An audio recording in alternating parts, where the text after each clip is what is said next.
হরে কৃষ্ণ। কার্তিক মাসে গীতা ভাগবত পাঠের কি মাহাত্ম্য, কার্তিক মাস বা দামোদর মাসের শাস্ত্র অধ্যয়নের মহিমা কী এবং কার্তিক মাসে কি গ্রন্থ আপনারা পাঠ করবেন, সে সকল বিষয়ে আজকের ভিডিওতে আলোচনা করা হবে। তাই আপনারা ধৈর্য ধরে পুরো ভিডিওটি না কেটে দেখবেন কৃপা করে। হরে কৃষ্ণ।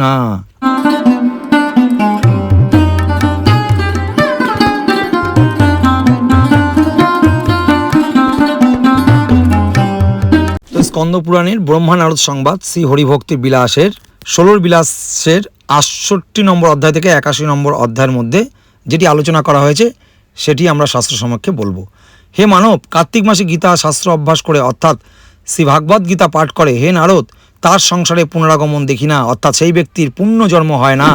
যে মানব কার্তিক মাসে শ্রী বিষ্ণু মন্দিরে প্রদক্ষিণ করে সে পদে পদে অশ্বমেধ যজ্ঞের ফলভাগী হয়। যে মানব কার্তিক মাসে শ্রীহরির সম্মুখে নিত্য গীত ও বাদ্য ভক্তি সহকারে সে অক্ষয় পদ বিষ্ণুধাম প্রাপ্ত হয়। যে মানব কার্তিক মাসে শ্রীহরির সহস্রনাম স্তোত্রম এবং গজেন্দ্র মোক্ষণ স্তব পাঠ করে তার সংসারে পুণ্যজন্ম হয় না। কার্তিকের শেষ রাত্রিতে যে মানব স্তব পাঠ ও গান করে হে নারদ, তিনি পিতৃগণ সহ শ্বেতদ্বীপবাসী হন। তাই এই মাসে প্রতিদিন ব্রাহ্মমুহূর্তে মঙ্গল আরতি করবেন। যারা কার্তিক মাসে নিয়মপূর্বক ভক্তি ভরে শ্রী হরিকথা শ্রবণ করেন, শ্লোকাধ্য বা শ্লোকপাদ হলেও তারা শতক আবিধান ফল পান। হে মহামুনে, কার্তিক মাসে সর্বধর্ম পরিত্যাগ করে ভাগবত সম্মুখে পবিত্র শাস্ত্র ব্যাখ্যা শ্রবণ কর্তব্য। হে মুনি সাদুল্য, কার্তিকে মঙ্গলার্থে বা লোভ বুদ্ধিতেও যিনি হরিকথা কীর্তন করেন তিনি শতকুল উদ্ধার করেন।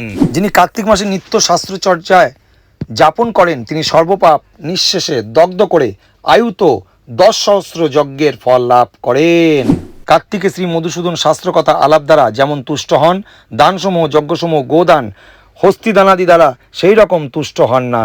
হে মুনিশ্রেষ্ঠ, কার্তিকে যিনি হরিকথা শ্রবণ করেন তিনি শতকোটি জন্মের আপদসমূহ থেকে নিস্তার পান। যিনি কার্তিক মাসে যত্ন সহকারে নিত্য শ্রীমদ্ ভাগবতের একটি শ্লোক পাঠ করেন তিনি অষ্টাদশ পুরাণ পাঠের ফল পান। তাই এই মাসে প্রতিদিন ব্রাহ্মমুহূর্তে শয্যাত্যাগ ও প্রাতঃস্নান করে মঙ্গলারতি করবেন, হরিনাম জপ করবেন এবং শাস্ত্র অধ্যয়ন করবেন।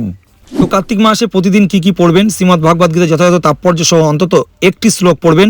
শ্রীমদ্ ভাগবতমের 10ম স্কন্ধের 9ম অধ্যায় এবং 10ম অধ্যায় দামোদর লীলা আছে সেটি পড়বেন। তো শ্রীমদ্ ভাগবতমের 8ম স্কন্ধের 3য় অধ্যায় গজেন্দ্র মোক্ষণ স্তব আছে সেটি পাঠ করতে পারেন। লীলা পুরুষোত্তম শ্রীকৃষ্ণ গ্রন্থ অধ্যয়ন করতে পারেন। এই লীলা পুরুষোত্তম শ্রীকৃষ্ণ গ্রন্থের 9ম এবং 10ম অধ্যায়ে ভগবান কৃষ্ণের দামোদর লীলা আছে সেটি আপনারা পাঠ করতে পারেন। দামোদর অষ্টকম পাঠ বা কীর্তন করবেন। জগন্নাথ অষ্টকম বা বিষ্ণু সহস্র নাম স্তোত্রম পাঠ করতে পারেন। নৃসিংহ কবচং নৃসিংহদেবের অষ্টতর শতনাম পাঠ করতে পারেন। এইসব ভিডিওগুলি আমাদের এই চ্যানেলে পেয়ে যাবেন আপনারা। এভাবে প্রতিদিন শাস্ত্র অধ্যয়ন করুন। এই কার্তিক মাসে শাস্ত্র অধ্যয়নের উদ্দেশ্য হচ্ছে ভগবানের নির্দেশাবলী পালন করা। স্কন্দ পুরাণে শ্রী ব্রহ্মা উল্লেখ করেছেন যদি কেউ বেদ পুরাণ অধ্যয়ন করেও কার্তিক মাসের ব্রত পালন না করে তাহলে তার সেই অধ্যয়নের কোনো ফলই নেই, কোনো মূল্যই নেই। শাস্ত্র অধ্যয়নের উদ্দেশ্য হচ্ছে ভগবানের নির্দেশাবলী পালন করা, ভগবানের সেবা করা। তো শ্রী শ্রী নৃসিংহ কবচ ব্রহ্মা বিরচিত শ্রী শ্রী নৃসিংহদেবের অষ্টতর শতনাম, শ্রী শ্রী ভগবান নৃসিংহদেবের 9টি নাম নবগ্রহ দোষের জন্য, দামোদর বা কার্তিক মাসের বিশেষ 8টি মাহাত্ম্য, এই ভিডিওগুলো আমাদের এই চ্যানেলে পেয়ে যাবেন। অবশ্যই আপনারা দেখে নেবেন। সর্বশেষে বলবো আপনারা ভালো থাকবেন, সুস্থ থাকবেন, সদা কৃষ্ণ ভাবনাময় হয়ে থাকবেন।